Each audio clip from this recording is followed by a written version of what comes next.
Hello all, welcome to Study Buddy and இந்த வீடியோவில் நம்ம எதை பற்றி பார்க்க போகிறோம் அப்படின்னு பார்த்தீங்கன்னா சாப்டர் 6 ஆஃப் சங்கர் கணேஷோட new edition that is the 6th edition புக்கை பற்றி டீல் பண்ண போகிறோம். அண்ட் ஸோ ஆல்ரெடி வந்து எக்கனாமிக்ஸ்க்கு ரிலேட்டடான 2 to 3 videos from Shankar Ganesh வந்து நான் போட்டிருக்கேன். இன்கேஸ் இந்த வீடியோஸ் உங்களுக்கு ஆக்சசிபிள் வேணும் அப்படின்னா வந்து ஸ்டடி படி அதுக்கப்புறம் டபுள் கோட்ஸில் எக்கனாமிக்ஸ்ன்னு சர்ச் பண்ணிங்கன்னா நான் எக்கனாமிக்ஸில் போட்டிருக்க வீடியோஸ் எல்லாம் லைனாக வரும். ஸோ அரௌண்ட் நிறைய வீடியோஸ் போட்டிருப்பேன், அரௌண்ட் 10 to 20 வீடியோஸ் போட்டிருப்பேன். பட் சங்கர் கணேஷோட நியூ எடிஷன்லேருந்து மட்டுமே 3 வீடியோஸ் நான் போஸ்ட் பண்ணியிருக்கேன். ஸோ அதை பார்த்துருங்க. ஸோ இது வந்து ஒரு கோர்ஸ் நம்ம ஸ்டடி படியில் பண்ணிகிட்ருக்கிற ஒரு கோர்ஸ். ஸோ இந்த கோர்ஸில் உங்களுக்கு ஜாயின் பண்ணணும் அப்படின்னா கீழே டெஸ்கிரிப்ஷன் பாக்ஸில் WhatsApp number and Telegram number கொடுத்துருக்கேன். ஸோ அதுக்கு மெசேஜ் பண்ணி கோர்ஸ் டீட்டெயில்ஸ் வந்து கேளுங்க.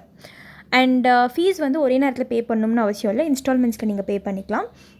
அண்ட் நம்மக்கிட்ட மென்டரிங் கோர்ஸும் போயிட்டுருக்கு. ஸோ மென்டரிங் கோர்ஸ் வந்து பர் மந்த் வெறும் 300 தான். ஸோ உங்களுக்கு வந்து சப்ஜெக்ட் எப்படி அப்ரோச் பண்ணுறது அண்ட் டெய்லி வந்து டாஸ்க்ஸ் இருக்கும், இந்த புக்கை முடிக்கணும்.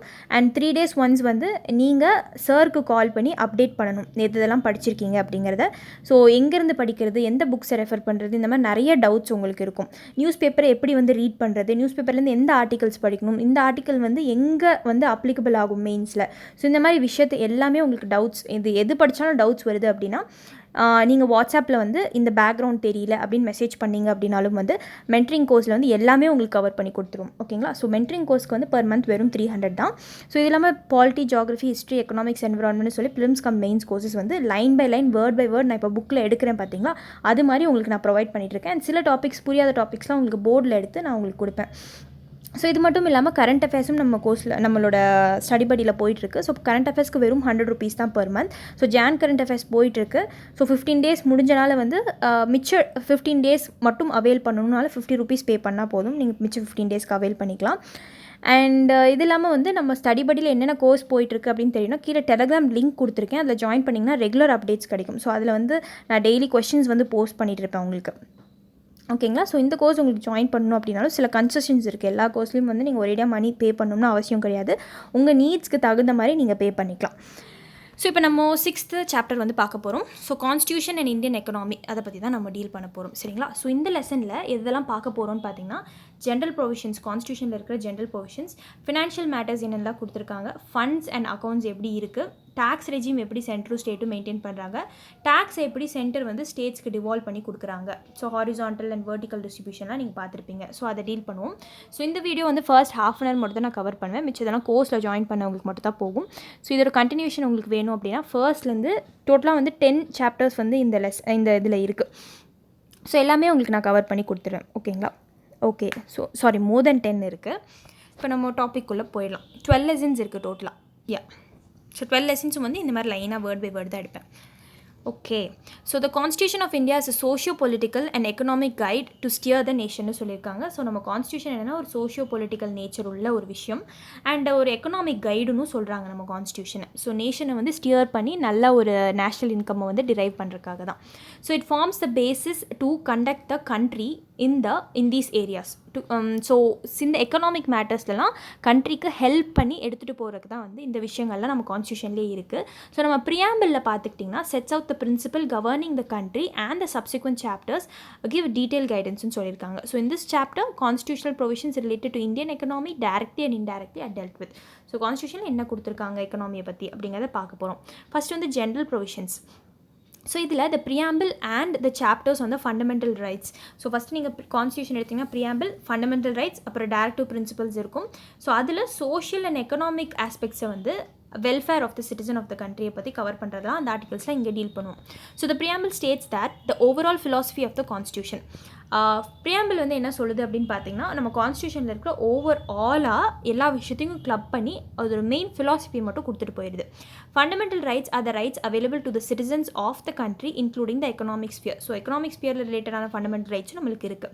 டிபிஎஸ்பினா வெல்ஃபேர் ஆஃப் த ஸ்டேட்காக வந்து கவர்மெண்ட் ஒர்க் பண்ணி நம்மளுக்கு கொடுக்கணும். So the DPSP gives direction to the government to protect and enhance welfare of the citizen. So இது வந்து ப்ரீவியஸ் இயர் யூபிஎஸ்சி கொஸ்டின் நிறைய தடவை கேட்டுட்டாங்க. இப்போ ப்ரியாம்பிளில் அண்ட் எக்கனாமிக்ஸ் ரிலேட்டடான விஷயமும் பார்ப்போம். So the preamble calls for securing economic justice and equality of status of opportunity. So preamble நீங்கள் எடுத்து பார்த்தீங்கன்னா we the people of India அப்படின்னு இருக்கும். ஸோ அதில் நம்மளுக்கு எக்கனாமிக் ஜஸ்டிஸ் பற்றி பேசுது, அது இல்லாமல் equality of status and opportunity பற்றி பேசுது. So the phrase equality of opportunity has an economic impetus attach to it. So ஈக்குவாலிட்டினா எல்லாத்துக்கும் வந்து காசு வச்சு மானிட்டரி வேல்யூஸ் வச்சு நீங்கள் ஈக்குவாலிட்டி பார்க்கலாம் அப்படின்னு சொல்கிறாங்க. So the multi dimensional poverty approach which we have seen earlier. So already poverty and unemployment la multidimensional poverty index பார்த்தோம், which we have seen earlier encompasses social status and inclusion. So எல்லா மக்களையும் வந்து இந்த economic ஸ்பியரில் include பண்ணோம், அது கவர்மெண்ட்டோட வேலை அப்படின்னு சொல்கிறாங்க. It enshrines in the constitution of India. Next preamble இவ்வளோ தான் சொல்லுது. ஃபண்டமெண்டல் ரைட்ஸ் என்ன சொல்லுது? calls for equality of status and opportunity. Article 14 வந்து equality of status and opportunity made in the preamble is further strengthened by Article 16 னு சொல்கிறாங்க. ஓகேங்களா? So article 16ல் வந்து எம்ப்ளாய்மெண்ட் பற்றி பேசுகிறாங்க. ஸோ எம்ப்ளாய்மெண்ட் ஆப்பர்ச்சுனிட்டிஸ் வந்து கிடைக்கணும் மக்களுக்கு அப்படிங்கிற மாதிரி பேசியிருக்காங்க. So it calls for equality of opportunity in matters of public employment and prohibits what அப்படின்னு பார்த்தீங்கன்னா discrimination based on social status like religion, race, caste, sex இதெல்லாம் வச்சு place of birth இதெல்லாம் வச்சு யாரையும் வந்து டிஸ்கிரிமினேட் பண்ணக்கூடாது அப்படிங்கிற மாதிரி.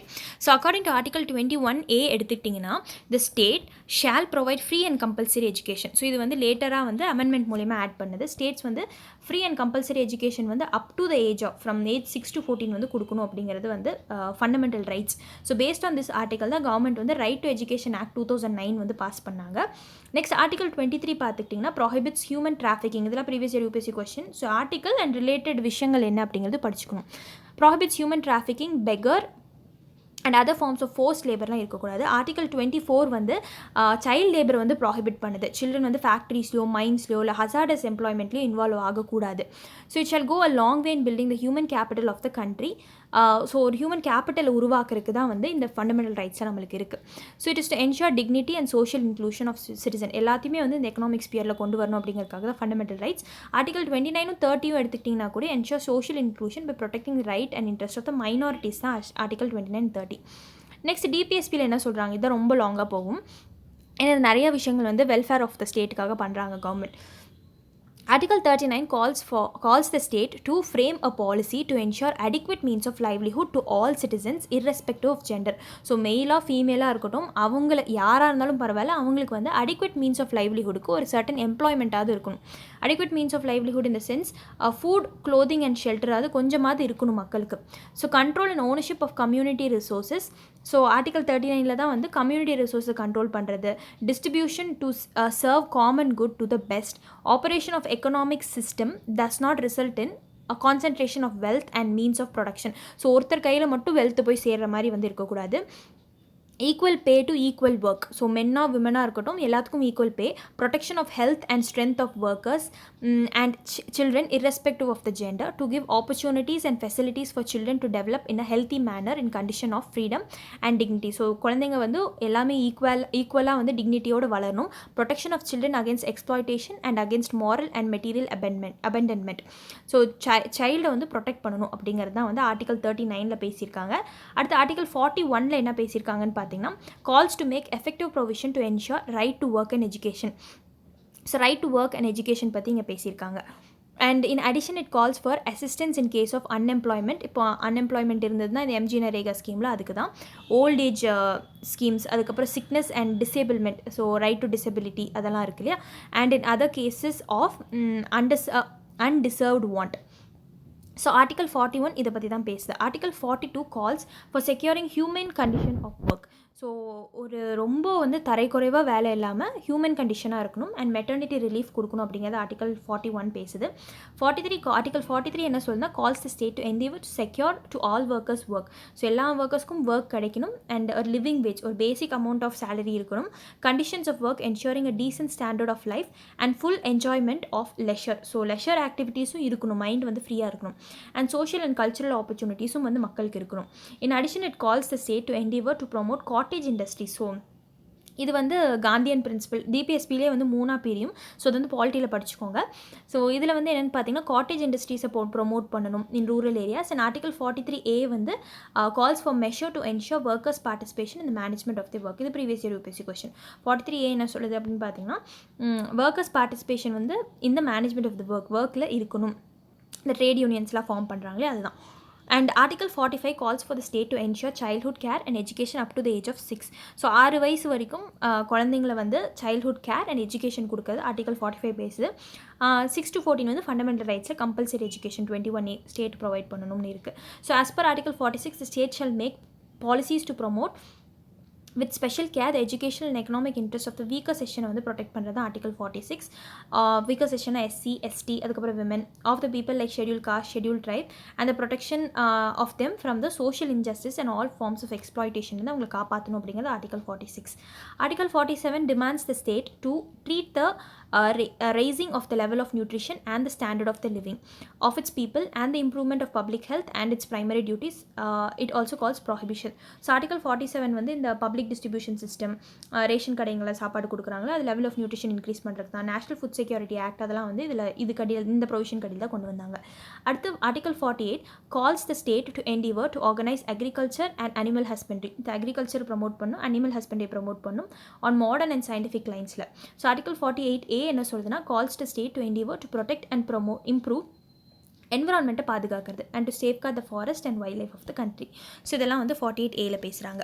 நெக்ஸ்ட் ஃபினான்ஷியல் மேட்டர்ஸ்க்கு வந்திங்கன்னா நம்ம கான்ஸ்டியூஷன் என்ன பேசுகிறாங்கன்னா apart from giving overall and general guidelines the constitution specifically deals with the financial matters to ensure that the resources of the country are effectively. So overall guidelines மட்டும் நம்ம constitution கொடுக்குறதுல finance matter பற்றியும் வந்து பேசுது. So resource வந்து எப்படி ஈக்குவட்டபிளாக வந்து share ஆகணும் அதை பற்றி வந்து பேசியிருக்கோம். So it says how tax should be impose. எப்படி வந்து டேக்ஸ் இம்போஸ் பண்ணணும், எப்படி வந்து வர இன்கம்மை வந்து கவர்மெண்ட் வந்து பிரித்து கொடுக்கணும், கிரெடிட் பண்ணணும், எப்படி அதை ஸ்பெண்ட் பண்ணணும், அதெல்லாமே வந்து சொல்லியிருப்பாங்க. ஸோ மணி பில் பற்றி ஃபர்ஸ்ட் பார்ப்போம். ஓகேங்களா, மணி பில் வந்து கான்ஸ்டியூஷனில் கொடுத்துருக்காங்க. இது previous year UPSC question. So money bill வந்து எந்த ஆர்டிக்கலை டிஃபைன் பண்ணியிருக்காங்க, ஆர்டிக்கல் 110 டிஃபைன் பண்ணியிருக்காங்க. And a bill dealing with tax by local body or local authority for local purposes is specifically excluded. So இந்த மணி பில் அப்படின்னு என்னென்னு பார்த்தீங்கன்னா ஒரு டேக்ஸ்க்கு ரிலேட்டடான விஷயம் தான் மணி பில்னு சொல்லுவாங்க. ஆனால் டேக்ஸ் பை லோக்கல் பாடி, இப்போ பஞ்சாயத்து முனிசிபாலிட்டிஸ்லாம் டேக்ஸ் போடுவாங்களா அதெல்லாம் வந்து இந்த பில்லில் கவர் ஆகாது. சரிங்களா, ஸோ இதை தவிர்த்து வந்து இப்போ நம்ம வெளிநாட்டிலேருந்து பாரோ பண்ணுறோம் அப்படின்னா அதெல்லாம் வந்து money bill.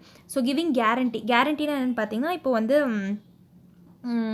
Micro small and medium industries வந்து பேங்க்லேருந்து காசு வாங்குறாங்க அப்படின்னா கவர்மெண்ட் வந்து அதுக்கு வந்து கேரண்டி பண்ணுவாங்க. ஸோ அதுவும் வந்து மணி பில் கடியில் வரும். And amendment of law related to financial application of the government of India. So ஏதாவது ஒரு லா வந்து அமெண்ட் பண்ணுறாங்க ரிலேட்டட் டு ஃபினான்ஷியல் மேட்டரில் இருக்கிற லா, டேக்ஸ் லா அப்படின்னா அது மணி பில்லில் வரும்.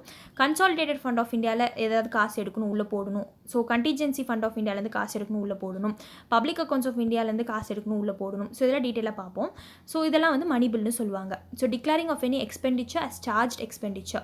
Charged expenditure இருக்கு, uncharged expenditure இருக்கு. ஸோ அதையும் பார்ப்போம்.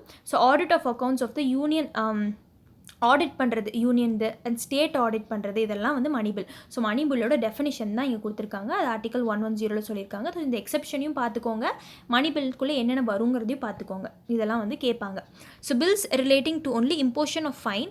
ஸோ ஃபைன் வந்து போடுறாங்க பார்த்தீங்களா, அது pecuniary penalties are excluded from the definition of money bill. So money பில்லில் வந்து இந்த ஃபைனு இந்த பெனால்ட்டிஸ்லாம் வராதுன்னு சொல்கிறாங்க.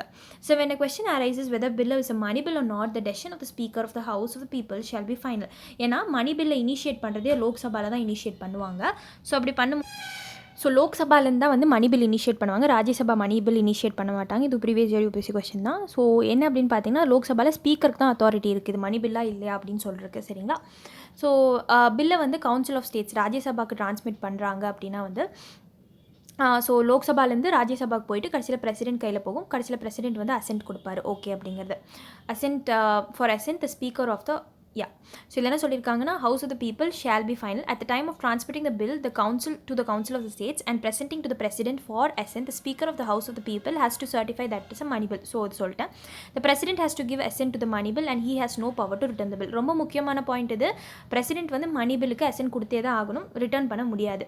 So money bill can be introduce only இந்த ஹவுஸ் ஆஃப் த பீப்புள். நான் சொன்ன மாதிரி லோக்சபாவில் மட்டும்தான் அண்ட் ராஜ்யசபாவில் இனிஷியேட் பண்ண முடியாது. மணி பில் வந்து ஹவுஸ் ஆஃப் த பீப்புள் லோக்சபாவில் பாஸ் பண்ணக்கப்புறம் ராஜ்யசபாவுக்கு போகும். ராஜ்யசபாவுக்கு போகும்போது 14 நாள் தான் டைம் இருக்கும் ராஜ்யசபாவுக்கு. ஸோ அந்த 14 நாளுக்குள்ளே வந்து ரெக்கமெண்டேஷன்ஸ் பாஸ் பண்ணிடணும். ஸோ ஏதாவது ரெக்கமெண்ட் சேஞ்ச் பண்ணுறதா அந்த பாஸ் பண்ணணும். அது 14 நாளுக்கு மேலே தாண்டிடுச்சுன்னா பில்லு பாஸ் பண்ண மாதிரி அர்த்தம். பிரசிடென்ட் கையில் போயிடும் அதுவே தானா. ஸோ ராஜ்யசபா வந்து அக்செப்ட் பண்ணாலும் பண்ணலனாலும் அது பிரசிடென்ட் கையில் போயிடும். பிரசிடென்ட் கையில் போனதுக்கப்புறம் அது வந்து அடுத்து மணி பில்லாக வந்து டீம் ஆயிரும். சரிங்களா, ஸோ ஸோ வித்தவுட் இட்ஸ் ரெக்கமெண்டேஷன்லேயே போயிடும். அண்ட் அதுதான் இங்கே சொல்லியிருப்பாங்க. And next annual financial statement. So annual financial ஸ்டேட்மெண்ட்னா என்ன அப்படின்னு பார்த்தீங்கன்னா ஆர்டிகல் 112. ஸோ சென்டருக்கு வந்து 112, ஸ்டேட்டுக்கு வந்து 102. இது ரெண்டையும் ஞாபகம் வச்சுக்கோங்க. Annual financial statement of the union and the state. இப்போ வந்து ஆர்டிகல் 112 படி every financial year the president causes to be laid before the houses of the parliament a statement of the estimated receipt and expenditure of the government of India. So இந்தியாவோட receipt and expenditure, எவ்வளோ வரவு receipt, எவ்வளோ செலவு expenditure, அதை வந்து annual financial ஸ்டேட்மெண்ட்னு சொல்லுவாங்க. ஒரு வருஷம் என்ன நடந்திருக்கோ அதை பிரசிடென்ட் வந்து பார்லிமெண்ட் முன்னாடி லே பண்ணும். சரிங்களா? இது ஷார்ட்லி கால்டஸ் தான், அதுதான் ஆனுவல் ஃபினான்ஷியல் ஸ்டேட்மெண்ட்னு சொல்லுவாங்க. ஸோ இது வந்து பட்ஜெட்னு சொல்லலாம். ஸோ பட்ஜெட் நீங்கள் ஃபெப்ரவரியில் வரும் இல்லையா, அது பார்ப்பீங்க. So it is called budget in the common parlance. So budget in the common parlance na the annual financial statement budget nu solluvaanga, but constitution la the annual financial statement da eludhirukku, budget nu enga solla maatanga. So இந்த budget வந்து finance minister the government of India வந்து submit பண்ணுவார். So the estimates of the expenditure வந்து இப்படி தான் இருக்கும். The sum required to meet charged expenditure out of the consolidated fund of India. So consolidated fund of India நம்ம பார்த்துட்டோம். So அதுலேருந்து என்னென்ன வந்து அமௌண்ட் எடுக்கணுமோ வெளியில், ஸோ அதுதான் சார்ஜ் எக்ஸ்பெண்டிச்சர்னு சொல்லுவாங்க. So the sum required to meet other expenditure out of the consolidated fund of India. So மிச்ச எக்ஸ்பெண்டிச்சர்லாம் என்னென்னலாம் வந்து சம் வேணுமோ அதெல்லாம் வந்து சார்ஜ் எக்ஸ்பெண்டிச்சர்னால் வந்து என்னென்னு பார்த்தீங்கன்னா, ஸோ இது ஆல்ரெடி நான் உங்களுக்கு சொல்லிட்டேன்.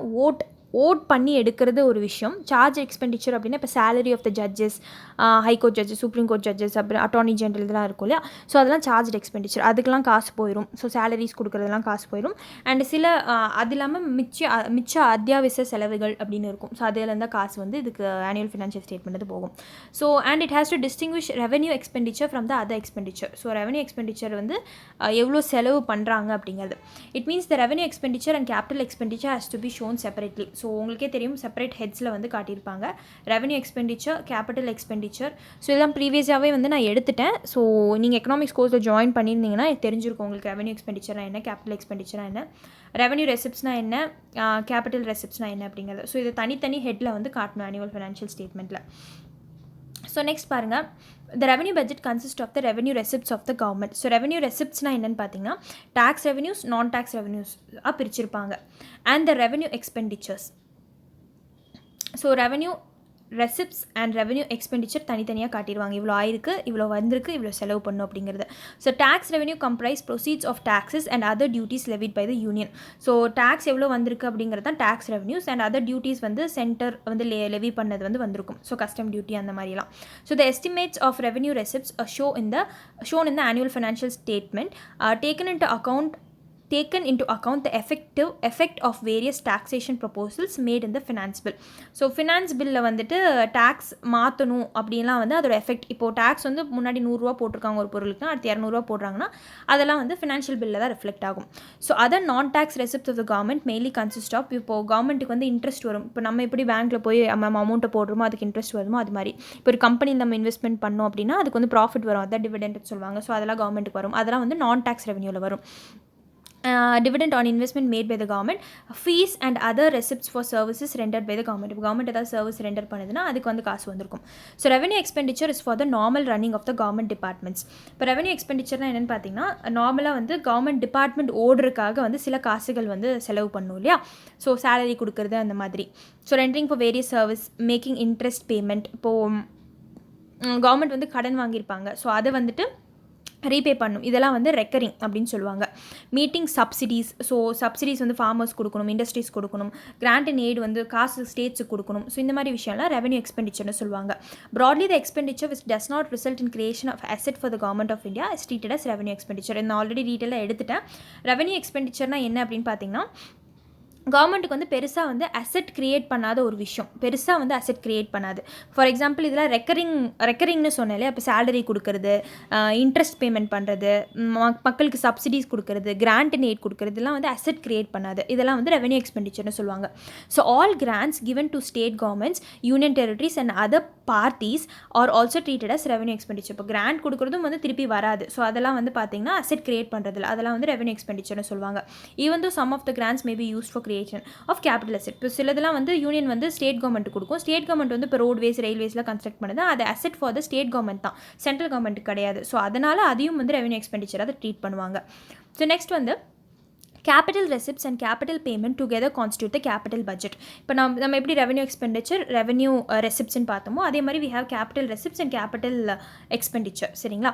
ஸோ இதுதான் வந்து கேபிட்டல் பட்ஜெட் கடியில் வரும், அது ரெவன்யூ பட்ஜெட் கடியில் வரும். So the capital receipts are loans raised by the government from the public. இப்போ கவர்மெண்ட்டுக்கு வந்து லோன் வேணும் அப்படின்னா நான் சொன்ன கவர்மெண்ட் செக்யூரிட்டிஸ் ட்ரெஷரி பில்ஸ்லாம் இஷ்யூ பண்ணி லோன் வாங்குவாங்க. ஸோ இதெல்லாம் வந்து கேபிட்டல் ரெசிப்ட்ஸில் வரும். கவர்மெண்ட் காசு வருது, அதனால் அது வந்து ரெசிப்ட்ஸ்னு சொல்லுவாங்க.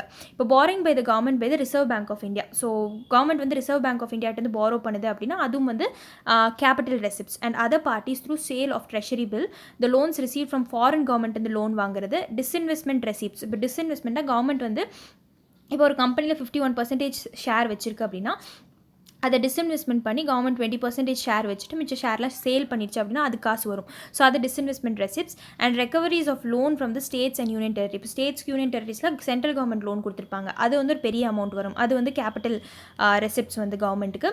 And other parties. So capital payment consist of capital expenditure on. இப்போ கேபிட்டல் எக்ஸ்பெண்டிச்சர்னு என்னென்னு பார்த்தீங்கன்னா acquisition of assets like land. இப்போ லேண்ட் வாங்குறது இதெல்லாம் வந்து அசெட்ஸ் வந்து க்ரியேட் பண்ணுது. ஓகேங்களா? அதை கேபிட்டல் எக்ஸ்பெண்டிச்சர்னு சொல்லுவாங்க. Like land, buildings and next பார்த்தீங்கன்னா மெஷினரி வாங்குறது, equipment and also investment in ஷேர்ஸில் இன்வெஸ்ட் பண்ணுறதும் வந்து கேபிட்டல் எக்ஸ்பெண்டிச்சர் தான். And loans and advances granted by the central government to the state. Central government வந்து ஸ்டேட் கவர்மெண்ட்டுக்கு லோன் கொடுக்குது அப்படின்னா அது திருப்பி வந்து வந்துடும் கவர்மெண்ட் சென்ட்ரல் கவர்மெண்ட்டுக்கு. ஸோ அதெல்லாம் வந்து கேபிட்டல் எக்ஸ்பெண்டிச்சர். யூனியன் டெரிட்டரிஸ் கொடுக்குறது, கவர்மெண்ட் கம்பெனிஸ் கொடுக்குறது, கார்ப்பரேஷன் அண்ட் அதர் பார்ட்டிஸ் கொடுக்குறது. இப்போ ஆனுவல் ஃபினான்ஷியல் ஸ்டேட்மெண்ட் வந்து 3 ஹெட்டில் கவர் பண்ணுவாங்க, 3 ஸ்டேட்மெண்ட்ஸாக. ஸ்டேட்மெண்ட் 1 அப்படின்னு என்னென்னு பார்த்தீங்கன்னா கன்சாலிடேட்டட் ஃபண்ட் ஆஃப் இந்தியாவுக்கு காசு உள்ளே போகிறது வெளியே வருது அதெல்லாம் வந்து ஸ்டேட்மெண்ட் 1ல் வரும்.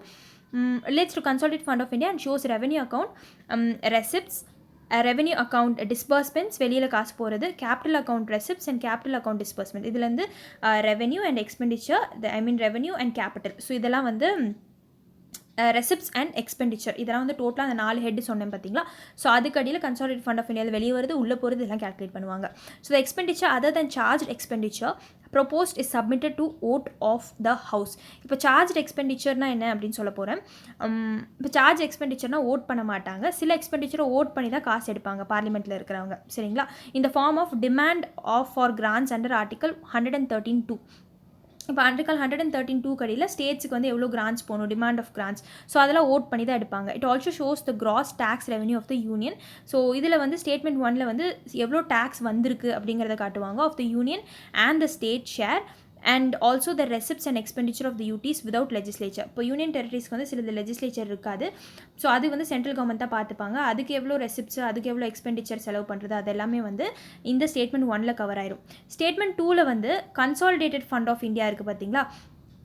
ஸோ அதுலேருந்து வந்து ஸ்டேட்மெண்ட் 2 ஸ்டேட்மெண்ட் 1A வந்து disbursement charge on the consolidated ஃபண்ட்லேருந்து எவ்வளோ காசு போகுது. So the expenditure charge on the consolidated fund of India has been enumerated under article 112 clause 3 and any other expenditure declared by the constitution or by parliament by law to be so charged like the Central Vigilance Commission are shown.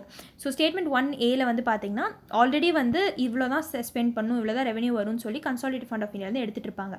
ஆனால் statement 1A என்ன ஆயிரும் பார்த்தீங்கன்னா திடீர்னு நடுவில் ஒரு லா make பண்ணி இதுக்கு இவ்வளோ காசு போகணும் அப்படின்னா டிஸ்பர்ஸ்மெண்ட்ஸ் பண்ணணும், அது வந்து 1A கொடுப்பாங்க. ஸ்டேட்மெண்ட் 2ல் வந்து கண்டிஜென்சி ஃபண்ட் ஆஃப் இந்தியாவில் வந்து அன்ஃபோர்சீன் எக்ஸ்பெண்டிச்சர் வந்து இருக்கும். ஸோ அதை பற்றி ஸ்டேட்மெண்ட் 2ல் பேசியிருப்பாங்க. Of the India receipts and disbursement the corpus fund வந்து பார்த்திங்கன்னா 1500 crore rupees வந்து உள்ளே இருக்கும். நெக்ஸ்ட் ஸ்டேட்மெண்ட் 3ல் வந்து பார்த்திங்கன்னா பப்ளிக் அக்கௌண்ட்ஸ் ஆஃப் இந்தியாவில் வந்து அதை டீல் பண்ணி தான் இருக்கும். அண்ட் அதில் வர ரெசிப்ட்ஸ், அதில் வர disbursements related to national small savings fund, postal insurance, provident fund and various revenue funds including the railway, money order deposits, இதெல்லாம் வந்து ஸ்டேட்மெண்ட் 3ல் பப்ளிக் அக்கௌண்ட்ஸ் ஆஃப் இந்தியா கடையில் வரும். நெக்ஸ்ட் சார்ஜ் எக்ஸ்பெண்டிச்சர்னா என்னென்னு பார்க்க போகிறோம். So article 112(3) gives the list of the charged expenditure. So article ரொம்ப முக்கியம். 112 clause 3 வந்து சார்ஜ் எக்ஸ்பெண்டிச்சர் பற்றி பேசுது. ஸோ இதில் வந்து emoluments and allowances of the president and other expenditure relating to his office. So இதெல்லாம் ஓட் பண்ண மாட்டாங்க, இதெல்லாம் வந்து முன்னாடியே சார்ஜ் ஃபிக்ஸ்டு, இந்த காசு எடுத்து அப்படியே வந்து சேலரியாக போயிடும் இதெல்லாம். சரிங்களா? அடுத்து salaries allowances of the chairman and deputy chairman of the council of states, ராஜ்யசபாக்கு, speaker and deputy speaker of the house of the people, லோக்சபாக்கு, salary allowances and pensions of the supreme கோர்ட்டுக்கு போகிறது and pensions of the high court judge. நல்லா note பண்ணிக்கோங்க.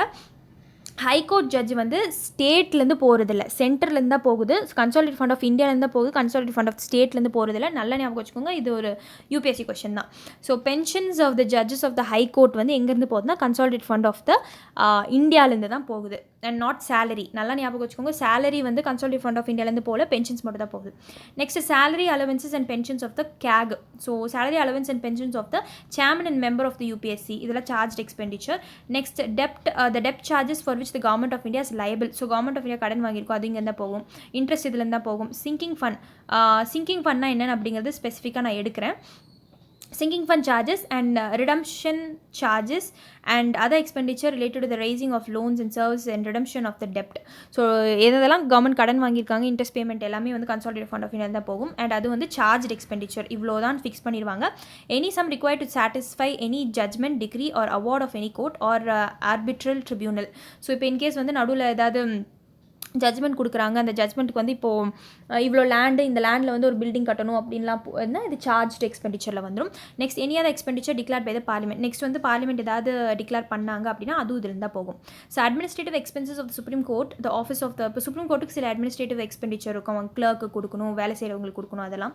Office of the CAG, அதுக்கப்புறம் union public service commission, other office including the salaries allowances and pensions of the persons serving in the offices. அதில் serve பண்ணுறவங்களுக்கெல்லாம் வந்து சில expenditure போகல. Are also expenditure charge வந்து consolidate fund of India, but they are not listed. So ஆனால் அது வந்து 112 list பண்ணியிருக்க மாட்டாங்க இந்த எக்ஸ்ட்ரா பர்சன்ஸ்க்குலாம் போகிறது.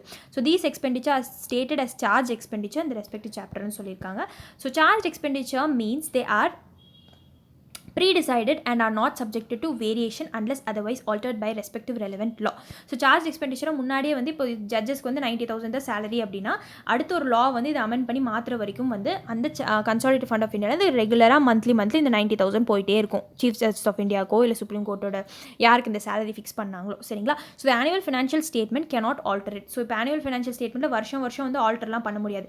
சார்ஜ் எக்ஸ்பெண்டிச்சர்னா அது ஃபிக்ஸ்டு லா மூலியமாக தான் அதை மாற்ற முடியும். So it is not subject to the vote of the parliament but discussions can be done on this expenditure. ஓட்னா வந்து இதை மாற்றலாம் அப்படின்லாம் பேசக்கூடாது, பட் இந்த விஷயத்தை பற்றி டிஸ்கஸ் பண்ணலாம். சார்ஜ் எக்ஸ்பெண்டிச்சர் இவ்வளோ போகுதுப்பா அப்படின்னு சொல்லி டிஸ்கஸ் பண்ணிக்கலாம், சரிங்களா. Next demand for grant and appropriation. So demand for கிராண்ட்னா உங்களுக்கு தெரியும் என்ன அப்படிங்கிறது. So expenditure other than the charge expenditure shall be submitted to the house of people on the recommendation of the president. So president வந்து recommend பண்ணக்கப்புறம் என்ன பண்ணுவாங்கன்னா இந்த சார்ஜ் எக்ஸ்பெண்டிச்சரை தவிர்த்து மிச்ச விஷயங்கள்லாம் வந்து சப்மிட் பண்ணுவாங்க. மிச்ச எக்ஸ்பெண்டிச்சர்லாம் என்ன அப்படிங்கிறது. So it is called as demand for grants. Demand for கிராண்ட்ஸ்னால் எங்களுக்கு காசு தேவைப்படுதுங்க, கொடுங்க அப்படின்னு கேட்குறது தான். So the house of the people shall assent or refuse to assent or assent subject to the reduction of amount. So இப்போ வந்து ஹவுஸ் ஆஃப் பீப்புள்னா லோக்சபா வந்து அதோட அசென்ட்டை கொடுக்கலாம், ஓகேப்பா இவ்வளோ கிராண்ட் கொடுங்க அப்படின்னு. இல்லை அது கம்மி பண்ணலாம், இல்லை வந்து ரெஃப்யூஸும் பண்ணிடலான்னு சொல்கிறாங்க. So after the demand for grants are submitted and appropriation bill shall be introduced in the house of. இப்போ டிமாண்ட் ஃபார் கிராண்ட் இப்போ இந்த ஸ்டேட்டுக்கு வந்து 10 கோடி தேவைப்படுது அப்படின்னு ஒரு இன்ஃப்ராஸ்ட்ரக்சர் ப்ராஜெக்ட் அப்படின்னா அடுத்து வந்து அது அப்ரோப்ரியேஷன் பில்லாக சப்மிட் பண்ணுவாங்க. And shall be introduce in the house of the people to appropriate charge expenditure. So அதுக்கு வந்து அடுத்து சார்ஜ் எக்ஸ்பெண்டிச்சர் போடுவாங்க, சரிங்களா. Charge expenditure and demand for grants out of the consolidated fund of India. So இதை வந்து இவ்வளோ charge ஆகுதுப்பா அப்படின்னு சொல்லி பாஸ் பண்ணுவாங்க இந்த பில்லை, அப்ரோப்ரியேஷன் பில்லை. Next, supplementary, additional or excess grant. So if the amount appropriated through the appropriation bill is found to be insufficient for particular service or additional funds is required for some new service not contemplated in the annual financial statement or if any money has been spent excessively for that service. இப்போ for example annual financial ஸ்டேட்மெண்ட்டில் வந்து grand வந்து இவ்வளோ கொடுக்கணும் அப்படின்னு சொல்லி fix பண்ணியிருப்பாங்க, 100 ரூபா அப்படின்னா ஃபிக்ஸ் பண்ணியிருப்பாங்க. பட் அந்த ப்ராஜெக்ட்டை முடிக்கிறதுக்கு அடுத்து 150 ரூபா இன்னும் 50 ரூபா எக்ஸ்ட்ரா தேவைப்படுது. அப்போ வந்து எக்ஸசிவாக ஸ்பெண்ட் பண்ண வேண்டியது வரும், சரிங்களா. For that service another statement showing the estimated expenditure shall cause to be laid before both the house of the parliament. So இந்த எக்ஸ்ட்ரா 50 ரூபாய்க்காக லோக்சபாக்கு முன்னாடியும் ராஜ்யசபாக்கு முன்னாடியும் வந்து இன்னொரு எக்ஸ்ட்ரா ஒரு பில் மாதிரி வந்து ப்ளேஸ் பண்ணுவாங்க, சரிங்களா. ஸோ 2 ஹவுஸ்க்கு முன்னாடி லே பண்ணுவாங்க.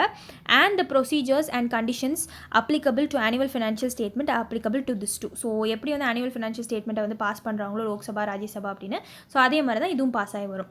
நெக்ஸ்ட் ஓட்ஸ் ஆன் அக்கௌண்ட்னா என்ன அப்படின்னு பார்த்தீங்கன்னா இது வந்து அந்த சார்ஜ் எக்ஸ்பெண்டிச்சருக்கு அப்படியே ஆப்போசிட்.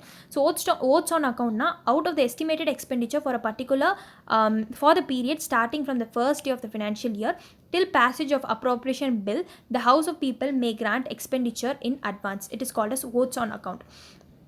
ஸோ இது என்ன சொல்கிறாங்கன்னு பார்த்தீங்கன்னா, இப்போ எஸ்டிமேட்டட் எக்ஸ்பெண்டிச்சர் வந்து 100 ரூபான்னு வச்சுக்கோங்களேன் இந்த ஃபினான்ஷியல் இயருக்கு. So out of the estimated expenditure for a period starting from the first day, இப்போ ஃபினான்ஷியல் இயர் 2020-21 அப்படின்னா ஃபர்ஸ்ட் டே வரைக்கும். ஸோ இப்போ வந்து 2020-2021 வந்து 100 ரூபா வந்து எஸ்டிமேட்டட் எக்ஸ்பெண்டிச்சர்னு சொல்லி ஃபிக்ஸ் பண்ணியிருப்பாங்க.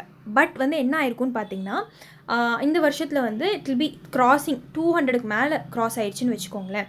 ஸோ 200 ருபீஸ் ஆயிடுச்சு அப்படின்னா அதை வந்து ஓட் ஆன் அக்கௌண்ட் ஓட் பண்ணி அந்த கன்சாலிடேட் ஃபண்ட் ஆஃப் இந்தியாவிலேருந்து எடுத்து கொடுத்துட்டே இருப்பாங்க 200 ருபீஸ் வர வரைக்கும். சரிங்களா? ஸோ அடுத்து லேட்டர் டைமில் வந்து இவ்வளோ ஆயிருக்கு அப்படிங்கிற மாதிரி காட்டுவாங்க. அதுதான் ஓட் ஆன் அக்கௌண்ட். ஸோ இங்கே பாருங்கள், திருப்பி படிக்கிறேன். Out of the estimated expenditure 100 ரூபா for the period starting from the first day of the financial year till passage of appropriation bill the house of people. So இந்த 200 ரூபாய்க்கு வந்து ஒரு appropriation bill வந்து பாஸ் பண்ணுவாங்க. ஸோ அதை pass பண்ணி முடிகிற வரைக்கும் இவங்க வந்து ருப்பீஸை வந்து லைக் 100 ரூபாலேருந்து 200 ரூபா வரைக்கும் காசு கொடுத்துருவாங்க. ஸோ அட்வான்ஸ்லேயே வந்து இந்த எக்ஸ்பெண்டிச்சர் வந்து கிராண்ட் பண்ணிடுவாங்க பார்லிமெண்ட்லேருந்து. ஸோ அதுதான் வந்து ஓட் ஆன் அக்கௌண்ட். காசு தேவைப்படும் போதெல்லாம் வந்து ஓட் ஆன் அக்கௌண்ட் மூலயமா வந்து ஓட் பண்ணி அதுலேருந்து காசு எடுத்துருவாங்க. லேட்டர் வந்து அப்ராப்ரேஷன் பில் பாஸ் ஆகி இவ்வளோ எக்ஸ்பெண்டிச்சர் ஆயிருக்கு அப்படிங்கிற மாதிரி காட்டிடுவாங்க. சரிங்களா? ஸோ இவ்வளோ தான் வந்து ஓட் ஆன் அக்கௌண்ட் வரைக்கும் எடுத்திருக்கேன் உங்களுக்காக. அண்ட் நெக்ஸ்ட் வந்து மிச்ச டாபிக்ஸ்லாம் வந்து நம்ம எக்கனாமிக்ஸ் கோர்ஸில் ஜாயின் பண்ணவங்களுக்கு வந்து எடுக்கிறேன். ஸோ அடுத்து வந்து exceptional grant, imposition of tax வந்து எப்படி பண்ணுறாங்க, ஸ்பெண்டிங் கவர்மெண்ட் எப்படி பண்ணுறாங்க, பாரோயிங் எந்த ஆர்டிக்கல் கடியில் பண்ணுறாங்க, கன்சாலிடேட்டட் ஃபண்ட் ஆஃப் இந்தியாவிலேருந்து என்ன, பப்ளிக் அக்கௌண்ட்ஸ் ஆஃப் இந்தியானா என்ன, கண்டிஜென்சி ஃபண்ட் ஆஃப் இந்தியானா என்ன அப்படிங்கிறத வந்து டீட்டெயில்டாக டீல் பண்ணுவோம். ஓகேங்களா? ஸோ இது வந்து இந்த லெசன் வந்து ஒரு பார்ட் 3 பார்ட் 4 வரைக்கும் போகும். ஹாஃப் அன் ஹவர் தான் எடுக்கிறேன். ஸோ நோட்ஸ் எடுத்து வச்சுக்கோங்க எல்லாத்துக்குமே. அட்லீஸ்ட் ஒரு 3 to 4 டைம்ஸ் வந்து ரிவைஸ் பண்ணுங்கள் எல்லா விஷயத்தையும். அண்ட் இந்த கோர்ஸில் உங்களுக்கு ஜாயின் பண்ணணும்னா கீழே WhatsApp number and Telegram number கொடுத்துருக்கேன். மெசேஜ் பண்ணி கேளுங்க. டிலே பண்ணாதீங்க. எக்கனாமிக்ஸ் ஒரு அழகான சப்ஜெக்ட். ஸோ அது உங்கள் மதர் டங்கில் நீங்கள் எவ்வளோ அளவுக்கு படித்து புரிஞ்சுக்கிறீங்களோ அவ்வளோ அளவுக்கு வந்து ஈஸியாக இருக்கும். ஸோ இந்த கோர்ஸ் முடிஞ்சக்கப்புறம் வந்து நான் ப்ரீவியஸ் இயர் யூபிஎஸ்சி கொஸ்டின்ஸும் உங்களுக்கு டீகோட் பண்ணி கொடுப்பேன். And yeah, so that's it for the video. Thank you for வாட்சிங்.